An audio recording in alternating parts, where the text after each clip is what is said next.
উনি এই দেশের কথা চিন্তা করে, পরিবারের কথা চিন্তা না করে উনি কিন্তু খুব সহজেই খুব সুন্দরভাবে পরিবার নিয়ে বসবাস করতে পারতেন। কিন্তু আজকে আমার আপনার সবার কথা, দেশের কথা, দেশের সার্বভৌমত্বের কথা, দেশের গণতন্ত্রের কথা চিন্তা করে উনি আপোষহীনভাবে এই দেশের জন্য জীবিত অবস্থায় শেষ দিন পর্যন্ত উনি সংগ্রাম করে গেছেন। সংগ্রামটা কিভাবে?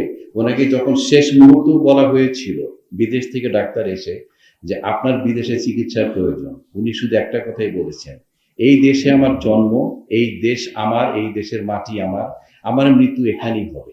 তো সেই ধরনের একজন নেত্রীর আমরা কর্মী, ওনার দল আমরা করি। সেই হিসাবে আমি শুধু বলবো, আসুন আমরা আজকে সবাই মিলে ওনার জন্য দোয়া করি, উনি যেন জান্নাতবাসী হন। সর্বোপরি আজকে ওনার যোগ্য উত্তরসূরি, বাংলাদেশ জাতীয়তাবাদী বর্তমান কর্ণধার শহীদ প্রেসিডেন্ট জিয়াউর রহমানের যোগ্য উত্তরসূরি, লাখো হাজারো কোটি মানুষের হৃদয়ের স্পন্দন আজকে যিনি আমাদের সামনে আছেন, সেই আমাদের প্রাণপ্রিয় নেতা জনাব তারেক রহমানের হাতকে আমরা শক্তিশালী করি। তিনি আজকে এখানে এসেছেন এই শোক সন্তস্ত পরিবারকে সামনে নিয়ে উনি দেশকে সামনের দিকে এগিয়ে নিয়ে যাওয়ার চেষ্টা করতেছেন।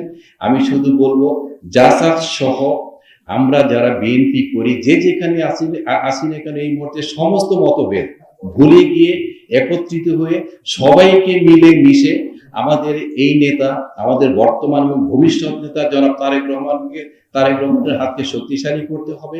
এবং তার মাধ্যমে যেই নির্বাচন সামনে আসতেছে, এটা একটা অত্যন্ত কঠিন নির্বাচন, সেই নির্বাচনে আমাদের বিজয়কে আমাদেরকে ত্বরান্বিত করতে হবে। এই বলে আপনাদের সবাইকে আমি আমার সংগ্রামী সালাম জানিয়ে শেষ করব।